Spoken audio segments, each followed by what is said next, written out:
اچھا یہ جو کمپرومائز کی آپ نے بات کی، بالکل ایگزیکٹلی کمپرومائز ہم نے دیکھا ہی ہے، 1400 سال پہلے بھی جو ہم نے دیکھا کہ بہت سے معاملات میں کمپرومائز ہوا. جس نے نہیں کیا آج اس کا نام ہے، آج پوری جو دنیا ہے وہ ان کی نام لیوا ہے.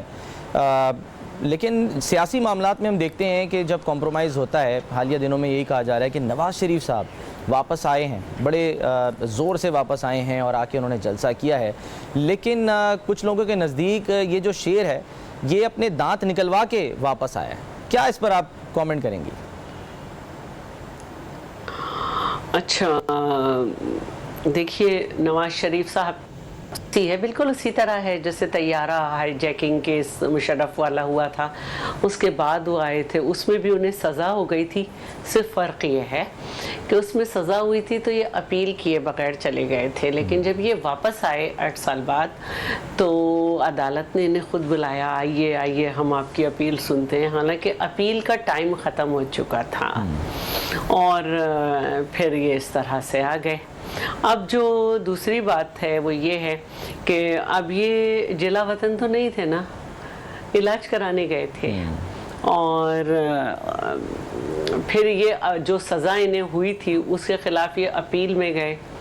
4 مہینے کے لیے گئے تھے، تو جب اپیل کی تاریخ پڑتی رہی نہیں آئے تو اس جرم میں یہ جس جرم کے خلاف اپیل تھی اس پہ ایک اور جرم ہوا کہ اپیل دائر کر کے نہیں آئے تو یہ اشتہاری ہو گئے.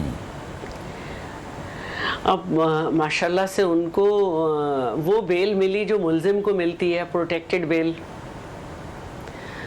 پھر جس طرح ہم پہلے دیکھتے تھے کہ پی ٹی آئی چیئرمین کے انتظار میں عدالتیں گھنٹوں انتظار کرتی رہتی تھیں، ایک دن میں سب کچھ ہو جاتا تھا، 12 ضمانتیں ہو گئی.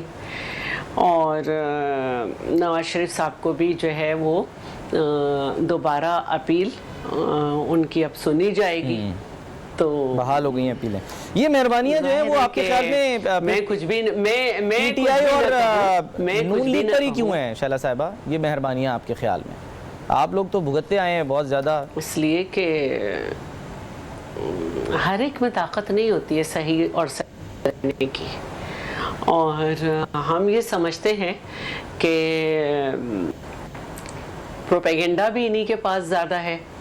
زرداری صاحب نے 11.5 سال جیل کاٹی ہے، 8 سال ایک دفعہ اور 2.5 سال ایک دفعہ اور پھر 6 مہینے ایک دفعہ، سال بھر ایک دفعہ. تو وہ کسی جرم میں نہیں کاٹی ہے، یہ ڈٹ جانے کا انجام تھا کہ جیل میں رہے، زبان بھی کاٹی گئی، اور جب جس کا دل چاہتا ہے وہی گھسے پٹے کیس کھول کر جن کی کوئی حقیقت نہیں ہے ان کو اٹھا کے جیل میں کر دیتا ہے. تو ہم ایک نظریے کے تحت سیاست کر رہے ہیں، اور نظریے کے راستے میں رکاوٹیں آتی ہیں اور ہم اس کو فیس کرنا جانتے ہیں. اور ہم یہ سمجھتے ہیں کہ مخالفین کی بھویں نہیں اچک رہی ہیں، لبوں پہ مسکراہٹ آ رہی کہ ایک باری پھر